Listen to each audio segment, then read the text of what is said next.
ਸਤਨਾਮ ਸ਼੍ਰੀ ਵਾਹਿਗੁਰੂ ਸਾਹਿਬ JIO. ਸਰਬ ਕਲਿਆਣ ਸੂਖ ਨਿਧਨਾਮ, ਬੂੜਤ ਜਾਤ ਪਾਏ ਬਿਸਰਾਮ। ਸਗਲ ਦੁਖ ਕਾ ਹੋਵਤ ਨਾਸ, ਨਾਨਕ ਨਾਮ ਜਪੋ ਗੁਣਤਾਸ। परम सन्मानयोग गुरु रूप गुरु खालसा साध संगत जी, वाहिगुरु जी का खालसा वाहिगुरु जी की फतेह।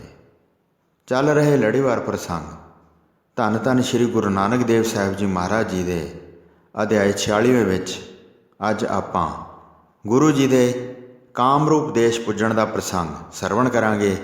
आओ बड़े प्रेम नाल यह प्रसंग सरवण करिए। जिहड़ा भी श्री गुरु नानक देव जी का नाम लैंदा है उसदे वड्डे पाप दूर हो जाते हैं। जिथे जादू टूणे मंत्रां का देश ढाका बंगाला है, पहले गुरु जी दीन दयाल उस पासे वाल चल पे। हौली हौली गति नाल राह विच पैर धरदे सन। रात नूं किसी मुकाम ते ठहर जांदे सन अते दिन समय चलदे जांदे सन। रस्ते रस्ते तुरे जांदे सन। पिछे पिछे भाई बाला जी अते भाई मरदाना जी दोवें नाल जा रहे सन। गुरु जी दीयां शुभ गल्लां सुण के उन्हां दोहां दे संसे दूर हो रहे सन। रात दिन चल के किसी पिंड विच जा ठहरदे सन अते लोकां नूं उपदेश दे के उन्हां नूं तारदे सन। चलदियां चलदियां कामरूप देश विच प्रवेश कीता। चंगे दरवेशां दे उन्हां ने भेस धारण कीते होए सन। उत्थे जंतरां मंतरां अते तंत्रां दीयां माहर इस्त्रियां रहिंदियां सन। ओह नगर दे बिल्कुल नेड़े पहुँच गए अते गुरु जी एक बृक्ष की छां हेठ बैठ गए। जद एक घड़ी बीत गई तां भाई मरदाने ने मुख तो ये शब्द कहे, हे प्रभु जी, यह बड़ा सुंदर देश है। इत्थे अनेक प्रकार के सुंदर दरख्त खड़े हैं। सुपारी पान आदि दे दरख्त अते कई वड्डे वड्डे सरोवर अते हरियावल बहुत शोभा पा रही है। मोटे मोटे फलों नाल टहनियां झुकियां हुई हैं अते केले के बगीचों नूं बड़े फल लगे हुए हैं। इत्थों के इस्त्री मर्दां ने अपने कपड़े होर ही रीति के पाए हुए हैं। भाई मरदाना जी ने कहा, मैनू आग्या दिओ, मैं शहर में जावां ते शहर वेख के किसी थां बैठ के भोजन छकां। मैनू बहुत भुख लगी हुई है। मैं तुहाडे सामने झूठ नहीं कह रहा हाँ। श्री मुखवाक भाव गुरु जी ने भाई मरदाना जी नूं कहा, हे मरदाने, इस नगर विच ना जाओ। अपने हिरदे विच इस नूं दुखदायक स्थान जाणो। ये स्थान तुहाडे जाण दे लायक नहीं है, ये समझ लो। भाई मरदाने ने कहा, मैनू अजिहा भै दे के शहर विच जाण तो रोकदे हो, ना आप शहर अंदर जाके कुछ खांदे हो। जे मैं भोजन छक के नहीं आवांगा तां बाहर मेरा निर्वाह किवें होएगा। भोजन तो बगैर शरीर नाश हो जाता है। मैं तो हठ करके अपनी मन मर्जी करांगा। हुण आग्या दिओ, जावां अते किसी थावें जाके आहार करके फिर तुहाडे पास आ जावांगा। श्री गुरु नानक देव जी तां उसदे भविष्य की सारी गल अपने मन विच जाण के मुख तो कुछ बचन कहे अते मुस्कुराए, हे मरदाने, तू अपने शरीर विच धीरज ते धारण करदा नहीं, इसलिए नगर अंदर जाओ ते सारे नगर नूं वेखो। तेरे हिरदे अंदर नगर वेखण दा कोई चाह ना रह जावे। जाके अपने मन भाउंदा भोजन करो। गुरु जी की यह गल कन्नां नाल सुण के भाई मरदाना जी चले गए। अनजान ये नहीं सी जाणदे जिहड़े बचन कहे गए सन। भाई मरदाना जी नगर विच दाखल हो के हिरदे विच बड़े खुश होए अते वेखदे हन कि नगर विच सुंदर स्वरूप वालियां अपार इस्त्रियां हन, जिन्हां दा यह विहार है कि वह शुभ करनी रूपी बृक्ष नूं पत्तियां ते जड़ां समेत उखेड़न विच हथनियां समान हैं। सिर दे वाल संवार के, अखां विच सुरमा पा के ते भड़कीला हार शिंगार करके अखां मटका के वेखदियां हन। जिहड़ा भी परदेसी मर्द नगर विच प्रवेश करता है उस नूं मंत्र मार के वस कर लैंदियां हन। अपने पति नूं अपने वस विच करके रखदियां हन अते होरदां मर्दां नाल व्यभिचार करदियां हन। जद मरदाना नगर के विचकार गया तां जद एक थां भोजन लैण वास्ते गया तां उत्थे सुंदर नारियां बैठियां सन ਉਹਨਾਂ ਨੇ ਸੁੰਦਰ ਨੈਣਾਂ ਨਾਲ ਮਰਦਾਨੇ ਵੱਲ ਵੇਖਿਆ ਅਤੇ ਕਈ ਪ੍ਰਕਾਰ ਦੀਆਂ ਗੱਲਾਂ ਕੀਤੀਆਂ। ਇੱਕ ਕਹਿਣ ਲੱਗੀ, ਇਹ ਮੇਰਾ ਹੈ। ਦੂਸਰੀ ਕਹਿਣ ਲੱਗੀ, ਇਹ ਮੇਰਾ ਮਿੱਤਰ ਹੈ। ਤੀਸਰੀ ਕਹਿਣ ਲੱਗੀ, ਸਭ ਤੋਂ ਪਹਿਲਾਂ ਮੈਂ ਇਸ ਨੂੰ ਵੇਖਿਆ ਹੈ। ਚੌਥੀ ਤੁਰੰਤ ਉੱਠੀ ਅਤੇ ਗਿੱਚੀ ਵਿੱਚ ਧਾਗਾ ਪਾ ਕੇ ਭੇਡੂ ਬਣਾ ਕੇ ਗਲ ਵਿੱਚ ਰੱਸੀ ਪਾ ਲਈ। ਮਨੁੱਖਾਂ ਦੇ ਪਲਟ ਗਈ ਅਤੇ ਮਰਦਾਨੇ ਨੂੰ ਆਪਣਾ ਭੇਡੂ ਰੂਪ ਦਿਸਣ ਲੱਗ ਪਿਆ। ਗਲ ਵਿੱਚ ਰੱਸੀ ਬੰਨ੍ਹ ਕੇ ਉਸ ਨੂੰ ਇੱਕ ਕਿੱਲੇ ਨਾਲ ਬੰਨ੍ਹ ਦਿੱਤਾ ਤਾਂ ਕਿ ਭੱਜ ਨਾ ਜਾਵੇ। ਰੂਪ ਤੋਂ ਕੁਰੂਪ ਹੋ ਗਿਆ ਅਤੇ ਭੱਜਣ ਵਾਸਤੇ ਫਰਾਟੇ ਮਾਰਨ ਲੱਗਾ। ਸਭ ਕੁਝ ਜਾਣਦਾ, ਮਨ ਵਿੱਚ ਸਾਰੀ ਸੋਝੀ ਹੈ, ਪਰ ਜ਼ੋਰ ਨਹੀਂ ਚੱਲਦਾ ਕਿ ਕਿਵੇਂ ਬੰਧਨ ਛੁਡਵਾ ਸਕੇ। ਦਿਲ ਵਿੱਚ ਬਹੁਤ ਝੂਰਦਾ ਹੈ ਕਿ ਇਸਤਰੀਆਂ ਨੇ ਮਾਇਆ ਜਾਲ ਨਾਲ ਮੈਨੂੰ ਮੂਰਖ ਬਣਾ ਦਿੱਤਾ ਹੈ। ਮੈਂ ਅਣਜਾਣ ਸੀ, ਇਹਨਾਂ ਦੀ ਇਸ ਜਾਦੂਗਰੀ ਦਾ ਮੈਨੂੰ ਪਤਾ ਨਹੀਂ ਸੀ। ਸ਼੍ਰੀ ਗੁਰੂ ਨਾਨਕ ਦੇਵ ਜੀ ਦੇ ਮੈਂ ਬਚਨ ਨਹੀਂ ਮੰਨੇ ਹਨ, ਇਸ ਲਈ ਆਪਣੇ ਹੱਥੀਂ ਸਹੇੜੇ ਦੁੱਖ ਸਹਾਰਾਂਗਾ। ਜਿਹੜਾ ਵੀ ਗੁਰੂ ਜੀ ਦੇ ਬਚਨ ਨਹੀਂ ਮੰਨਦਾ ਹੈ, ਉਹ ਮੇਰੇ ਵਾਂਗ ਹੀ ਦੁੱਖ ਪ੍ਰਾਪਤ ਕਰਦਾ ਹੈ। ਦੇਸ਼ ਅਤੇ ਘਰ ਮੇਰਾ ਕਿੱਥੇ ਹੈ ਅਤੇ ਮੈਂ ਕਿੱਥੇ ਪ੍ਰਦੇਸ਼ ਵਿੱਚ ਆ ਫਸਿਆ ਹਾਂ। ਹੁਣ ਗੁਰੂ ਜੀ ਨੂੰ ਕੌਣ ਜਾ ਕੇ ਦੱਸੇ ਕਿ ਪ੍ਰਭੂ ਜੀ ਮੈਨੂੰ ਆ ਕੇ ਛੁਡਵਾ ਲੈਣ। ਮੇਰੇ ਵਿੱਚ ਹੁਣ ਬੋਲਣ ਦੀ ਸ਼ਕਤੀ ਵੀ ਨਹੀਂ ਰਹੀ। ਹੁਣ ਮੈਂ ਕਿਸ ਤਰ੍ਹਾਂ ਬੋਲ ਕੇ ਪੁਕਾਰ ਕਰਾਂ। ਦਿਲ ਵਿੱਚ ਵਿਚਾਰ ਕਰਦਾ ਹੈ ਕਿ ਕੈਸੇ ਛੁਟਕਾਰਾ ਹੋਵੇ। ਹਿਰਦੇ ਅੰਦਰ ਇਸ ਤਰ੍ਹਾਂ ਦੁੱਖ ਧਾਰਨ ਕਰਦਾ ਹੈ। ਇਸ ਤਰ੍ਹਾਂ ਆਤਰਤਾ ਧਾਰ ਕੇ ਫਿਰ 4 ਚੁਫੇਰੇ ਤੱਕਿਆ। ਗੁਰੂ ਜੀ ਦੇ ਚਰਨਾਂ ਨੂੰ ਪ੍ਰੇਮ ਕਰਕੇ ਉਹਨਾਂ ਦੇ ਆਉਣ ਬਾਰੇ ਵੇਖ ਰਿਹਾ ਹੈ। 2 ਘੜੀਆਂ ਜਦ ਬੀਤ ਗਈਆਂ ਤਾਂ ਗੁਰੂ ਜੀ ਜਿਹੜੇ ਭਾਈ ਬਾਲੇ ਨਾਲ ਨਗਰ ਤੋਂ ਬਾਹਰ ਬੈਠੇ ਸਨ, ਭਾਈ ਬਾਲਾ ਜੀ ਨੂੰ ਕਹਿਣ ਲੱਗੇ, ਮੈਂ ਹੁਣ ਉੱਥੇ ਹੋ ਕੇ ਆਉਂਦਾ ਹਾਂ। ਫਿਰ ਸੁੱਖਾਂ ਦੇ ਦਾਤੇ ਤੁਰੰਤ ਉੱਠ ਕੇ ਖੜ੍ਹੇ ਹੋ ਗਏ। ਭਾਈ ਬਾਲਾ ਜੀ ਨੇ ਪੁੱਛਿਆ, ਕਿੱਥੇ ਚੱਲੇ ਹੋ? ਕਿਉਂ ਚੱਲੇ ਹੋ ਆਪ ਜੀ? ਮੈਨੂੰ ਦੱਸੋ। ਇਸ ਤਰ੍ਹਾਂ ਭਾਈ ਬਾਲਾ ਜੀ ਨੇ ਕਿਰਪਾਲੂ ਗੁਰੂ ਜੀ ਤੋਂ ਪੁੱਛਿਆ। ਮਰਦਾਨੇ ਨੂੰ ਭੇਡੂ ਬਣਾ ਦਿੱਤਾ ਹੈ। ਉਸ ਦਾ ਮਨ ਬੜਾ ਦੀਨ ਹੋਇਆ ਹੈ। ਮੰਤਰ ਮਾਰ ਕੇ ਫਾਹੀਆਂ ਵਿੱਚ ਪਾ ਦਿੱਤਾ ਹੈ। ਇਹ ਸੁਣ ਕੇ ਭਾਈ ਬਾਲਾ ਜੀ ਨੇ ਕਿਹਾ, ਉਸ ਨਾਲ ਇਸ ਤਰ੍ਹਾਂ ਹੋਣੀ ਚਾਹੀਦੀ ਸੀ।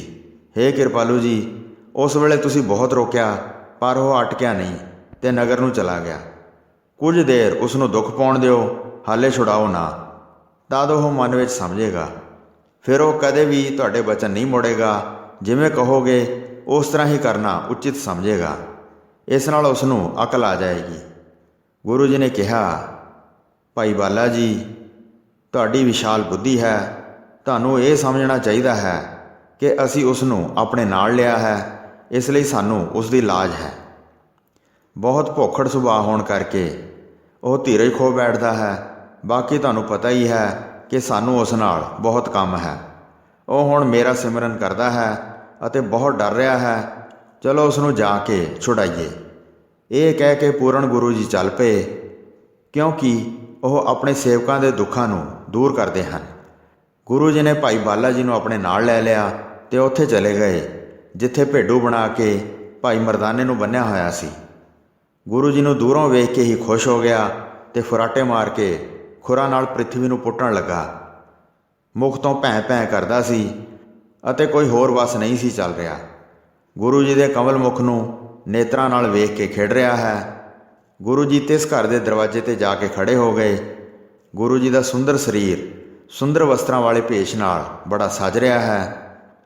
ਕਾਮਰਤੀ ਇਸਤਰੀਆਂ, ਜਿਨ੍ਹਾਂ ਦੇ ਮਨ ਵਿੱਚ ਭੋਗ ਦੀ ਬਹੁਤ ਅਭਿਲਾਸ਼ਾ ਹੈ, ਉਹ ਗੁਰੂ ਜੀ ਨੂੰ ਘਰ ਦੇ ਦਰਵਾਜ਼ੇ ਵਿੱਚ ਖੜ੍ਹੇ ਨੂੰ ਵੇਖ ਕੇ ਬਹੁਤ ਖੁਸ਼ ਹੋਈਆਂ। ਉੱਥੇ 4 ਇਸਤਰੀਆਂ ਬੈਠੀਆਂ ਸਨ। 2 ਉੱਠ ਕੇ ਦੌੜ ਕੇ ਤਵੀਜ਼ ਲੈ ਕੇ ਆਈਆਂ ਅਤੇ ਮੁਖ ਤੋਂ ਮੰਤਰ ਉਚਾਰਨ ਲੱਗੀਆਂ। ਅੱਖਾਂ ਨਚਾਉਂਦੀਆਂ ਹਨ, ਹਾਵ ਭਾਵ ਵਿਖਾਉਂਦੀਆਂ ਹਨ, ਮੁਖ ਤੋਂ ਮੁਸਕਰਾਉਂਦੀਆਂ ਹਨ ਅਤੇ ਹਿਰਦੇ ਵਿੱਚ ਬੜੀ ਪ੍ਰਸੰਨਤਾ ਧਾਰਨ ਕੀਤੀ ਹੈ। ਭਾਈ ਬਾਲਾ ਜੀ ਦੇ ਗਲ ਜਦ ਮੰਤਰ ਮਾਰ ਕੇ ਤਿਆਰ ਕੀਤਾ ਹੋਇਆ ਧਾਗਾ ਪਾਉਣ ਲੱਗੀ ਤਾਂ ਉਹ ਬਦਚਲਣ ਇਸਤਰੀ ਝੱਟ ਭੇਡ ਬਣ ਗਈ। ਦੂਸਰੀ ਗੁਰੂ ਜੀ ਵੱਲ ਦੌੜੀ ਅਤੇ ਹੰਭਲਾ ਮਾਰ ਕੇ ਤਵੀਜ਼ ਗੁਰੂ ਜੀ ਦੇ ਗਲ ਪਾਉਣ ਲੱਗੀ। ਉਹ ਉਸੇ ਵੇਲੇ ਕੁੱਤੀ ਬਣ ਗਈ, ਕਿਉਂਕਿ ਪੂਰਨ ਪੁਰਖਾਂ ਦੀ ਅਵੱਗਿਆ ਦੁੱਖ ਦਿੰਦੀ ਹੈ। ਉੱਥੇ ਇੱਕ ਹੋਰ ਸੀ। ਉਹ ਹਿਰਦੇ ਵਿੱਚ ਇੰਨੀ ਡਰ ਗਈ ਅਤੇ ਭੱਜ ਕੇ ਘਰ ਅੰਦਰ ਚਲੇ ਗਈ। ਕਿੱਲੇ ਨਾਲ ਬੱਧਾ ਹੋਇਆ ਭਾਈ ਮਰਦਾਨਾ ਬੜੇ ਫਰਾਟੇ ਮਾਰ ਰਿਹਾ ਹੈ, ਕਿਉਂਕਿ ਉਹ ਗੁਰੂ ਜੀ ਨੂੰ ਆਪਣਾ ਨਿੱਜੀ ਭੇਤ ਦੱਸਣਾ ਚਾਹੁੰਦਾ ਹੈ। ਫਿਰ ਸ਼੍ਰੀ ਗੁਰੂ ਨਾਨਕ ਦੇਵ ਜੀ ਬੋਲੇ, ਜਾ ਬਾਲਾ, ਹੁਣ ਮਰਦਾਨੇ ਦੇ ਗਲ ਨਾਲੋਂ ਰੱਸੀ ਤੋੜ ਦੇ।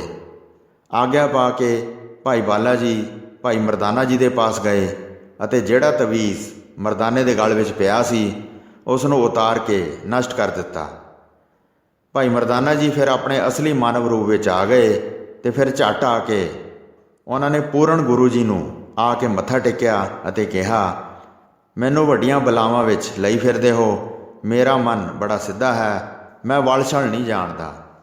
ਸ਼੍ਰੀ ਗੁਰੂ ਨਾਨਕ ਦੇਵ ਜੀ ਨੇ ਕਿਹਾ, ਹੇ ਮਰਦਾਨੇ, ਧਿਆਨ ਨਾਲ ਸੁਣ, ਤੂੰ ਮੇਰੇ ਬਚਨ ਨਹੀਂ ਮੰਨੇ, ਤੂੰ ਆਪਣੀ ਮਨ ਮਰਜ਼ੀ ਕੀਤੀ ਹੈ।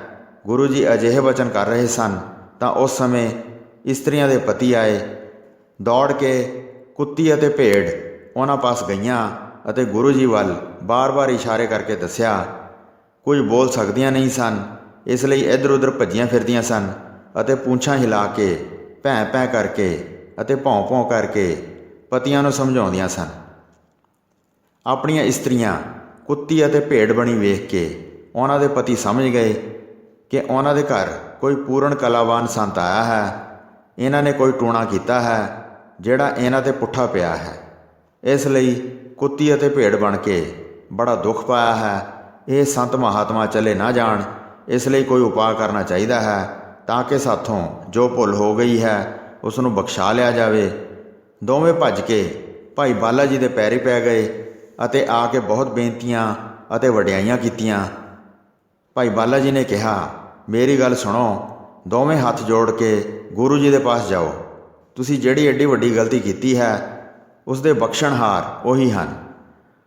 ਉਹਨਾਂ ਨੇ ਉਸੇ ਵੇਲੇ ਭੱਜ ਕੇ ਗੁਰੂ ਜੀ ਦੇ ਚਰਨ ਫੜ ਲਏ। ਜੋ ਅਸੀਂ ਗੁਨਾਹ ਕੀਤਾ ਹੈ ਉਸ ਦਾ ਗੁੱਸਾ ਮਾਫ਼ ਕਰੋ। ਇਹ ਇਸਤਰੀਆਂ ਕੁਚੀਲ ਹਨ, ਇੱਕ ਕਲਾਵਾਨ ਸੰਤਾਂ ਨੂੰ ਜਾਣਦੀਆਂ ਨਹੀਂ ਹਨ। ਇਹਨਾਂ ਦੀ ਬੁੱਧੀ ਭ੍ਰਿਸ਼ਟ ਹੋ ਗਈ ਹੈ ਕਿਉਂਕਿ ਇਹਨਾਂ ਨੂੰ ਸਦਾ ਹੀ ਕਾਮ ਭੋਗ ਦੀ ਚਾਹਤ ਹੈ। ਜੈਸਾ ਇਹਨਾਂ ਨੇ ਕਰਮ ਕਮਾਇਆ ਵੈਸਾ ਹੀ ਇਹਨਾਂ ਨੇ ਫਲ ਪਾ ਲਿਆ ਹੈ। ਇਹਨਾਂ ਨੂੰ ਇਹ ਨਹੀਂ ਪਤਾ ਕਿ ਸਾਧੂ ਸੰਤ ਤਾਂ ਉਪਕਾਰੀ ਹੁੰਦੇ ਹਨ, ਇਹਨਾਂ ਨੂੰ ਕਿਸੇ ਗੱਲ ਦੀ ਇੱਛਾ ਨਹੀਂ ਹੁੰਦੀ ਹੈ। ਮਾੜੀ ਮੱਤ ਵਾਲੀਆਂ ਮਨ ਮੂਰਖ ਹਨ ਜਿਨ੍ਹਾਂ ਨੇ ਸੰਤਾਂ ਉੱਤੇ ਟੂਣਾ ਕੀਤਾ ਹੈ। ਚੰਗਾ ਬੁਰਾ ਕੁਝ ਜਾਣਦੀਆਂ ਨਹੀਂ, ਹਮੇਸ਼ਾ ਹੀ ਕਾਮ ਦੇ ਅਧੀਨ ਦੁਖੀ ਰਹਿੰਦੀਆਂ ਹਨ। ਆਪ ਜੀ ਕਿਰਪਾ ਕਰਕੇ ਇਹਨਾਂ 'ਤੇ ਮਿਹਰ ਕਰੋ, ਅਸੀਂ ਤੁਹਾਡੀ ਸ਼ਰਨ ਪਏ ਹਾਂ।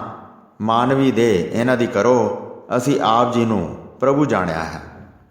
ਉਹਨਾਂ ਦੀ ਇਹ ਗੱਲ ਸੁਣ ਕੇ ਸ਼੍ਰੀ ਗੁਰੂ ਨਾਨਕ ਦੇਵ ਜੀ ਬੋਲੇ, ਪਹਿਲਾਂ ਆਪਣੇ ਮਨ ਵਿੱਚ ਗੁਰਸਿੱਖੀ ਕਬੂਲ ਕਰੋ, ਧਰਮਸਾਲ ਕਰੋ, ਹਰੀ ਦਾ ਨਾਮ ਜਪੋ, ਹਿਰਦੇ ਵਿੱਚ ਪਿਆਰ ਭਾਵਨਾ ਲਿਆਓ। ਇਹ ਕੰਮ ਛੱਡ ਦਿਓ। ਤੁਸੀਂ ਸਿੱਖ ਸੰਤਾਂ ਦੀ ਭਲੀ ਸੇਵਾ ਕਰੋ, ਨਹੀਂ ਤਾਂ ਅੰਤ ਤੁਹਾਡੇ ਗਲ ਵਿੱਚ ਫਾਹੀ ਪੈਣੀ ਹੈ।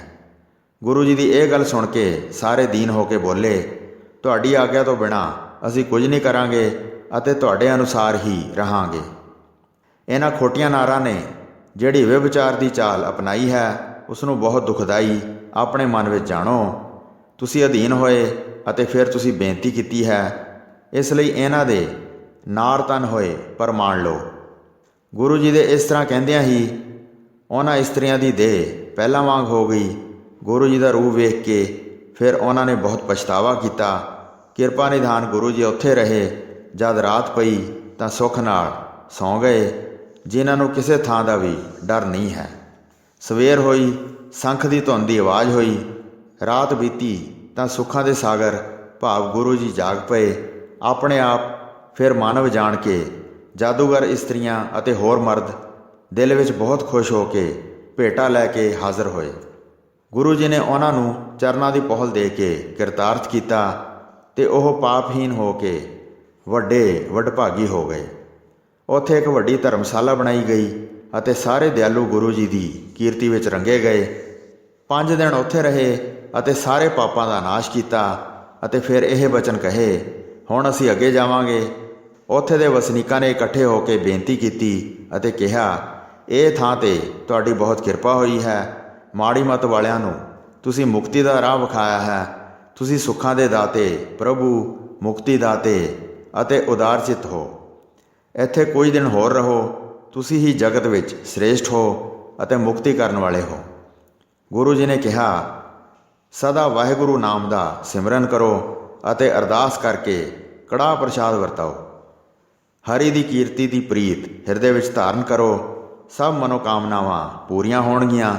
ਸਤ ਸੰਗਤ ਵਿੱਚ ਮਿਲ ਕੇ ਬੈਠ ਕੇ ਸਮਾਂ ਬਤੀਤ ਕਰੋ ਅਤੇ ਦੁੱਖਾਂ ਦੀ ਮੈਲ ਨੂੰ ਦੂਰ ਕਰੋ। ਇਸ ਤਰ੍ਹਾਂ ਉਹਨਾਂ ਨੂੰ ਉਪਦੇਸ਼ ਕੀਤਾ ਤੇ ਆਪ ਸਤਿਗੁਰੂ ਜੀ, ਜਿਨ੍ਹਾਂ ਦੇ ਦਰਸ਼ਨ ਕਰਕੇ ਤਰ ਜਾਈਦਾ ਹੈ, ਅੱਗੇ ਚਲੇ ਗਏ। ਇਸ ਪ੍ਰਕਾਰ ਦੀ ਸ੍ਰੇਸ਼ਟ ਮੱਤ ਦੇ ਕੇ ਜਗਤ ਦੇ ਈਸ਼ਵਰ ਭਾਵ ਗੁਰੂ ਜੀ ਦੂਸਰੇ ਦੇਸ਼ ਵੱਲ ਚੱਲ ਪਏ। ਸੋ ਸਾਧ ਸੰਗਤ ਜੀ, ਇੱਥੇ ਸ਼੍ਰੀ ਗੁਰੂ ਨਾਨਕ ਪ੍ਰਕਾਸ਼ ਗ੍ਰੰਥ ਦੇ ਪਹਿਲੇ ਅੱਧ ਦਾ 46ਵਾਂ ਅਧਿਆਇ ਸਮਾਪਤ ਹੁੰਦਾ ਹੈ ਜੀ। ਪ੍ਰਸੰਗ ਸੁਣਾਉਂਦੇ ਹੋਏ ਹੋਈਆਂ ਅਨੇਕ ਭੁੱਲਾਂ ਚੁੱਕਾਂ ਦੀ ਖਿਮਾ ਬਖਸ਼ਣੀ ਜੀ। ਦਾਸ ਨੂੰ ਆਗਿਆ ਦਿਓ। ਵਾਹਿਗੁਰੂ ਜੀ ਕਾ ਖਾਲਸਾ, ਵਾਹਿਗੁਰੂ ਜੀ ਕੀ ਫਤਿਹ।